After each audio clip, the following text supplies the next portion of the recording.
নির্বাচনের দিন যত ঘনিয়ে আসছে প্রচারণার তোড়জোড়ও বাড়ছে। অর্থনৈতিকভাবে গুরুত্বপূর্ণ দুই উপজেলা মোংলা ও রামপাল নিয়ে গঠিত বাগেরহাট ৩ আসনের নির্বাচন নিয়ে চলছে নানা সমীকরণ। স্বতন্ত্র প্রার্থীকে নিয়ে বিপাকে বিএনপি, সুযোগ কাজে লাগাতে চাই ইসলামী দলগুলো। গণসংযোগ, উঠান বৈঠক, জনসমাবেশ, নানাভাবেই প্রার্থীরা সরব প্রচারণায়। বাগেরহাট ৩ আসনের সব ভোটারের নিজের বার্তা পৌঁছে দিতে দিনরাত এক করে ছুটছেন তারা।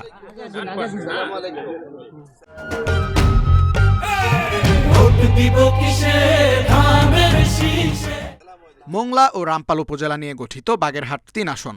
মোংলা বন্দর, ইপিজেড, অর্থনৈতিক অঞ্চল, বিমানবন্দর ও তাপবিদ্যুৎ কেন্দ্রের কারণে অর্থনৈতিকভাবে অত্যন্ত গুরুত্বপূর্ণ এই আসনটি। জেলার মোট রাজস্ব আয়ের প্রায় ৭০% আসে এই অঞ্চল থেকে। অর্থনৈতিক দিক থেকে গুরুত্বপূর্ণ বলে আসনটিতে আছে হাজারো হিসাব নিকাশ। প্রার্থীদের নিজেদের মধ্যে চলছে জটিল সমীকরণ। নিজ দলের সাবেক জেলা সভাপতি, এবারের স্বতন্ত্র প্রার্থী এম এ সেলিমকে নিয়ে কিছুটা বিপাকে বিএনপি প্রার্থী শেখ ফরিদুল ইসলাম। দীর্ঘ ১৭-১৮ বছর এই জনপদে আমার নেতাকর্মীদের সাথে কাজ করছি, সাধারণ মানুষের সাথে কাজ করছি।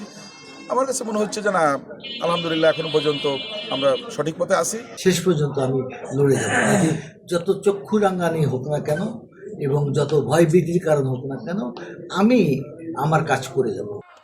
বিএনপির সাবেক ও বর্তমান দুই দলের নেতার দ্বন্দ্বকে পুঁজি করছে ইসলামী দলগুলো।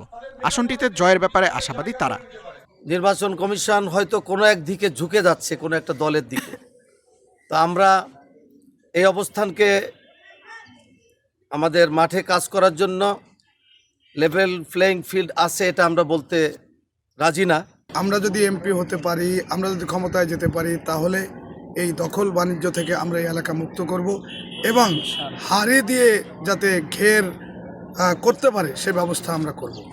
আসনটির মোট ভোটার ২,৬৬,৮৬৪ জন। Independent news.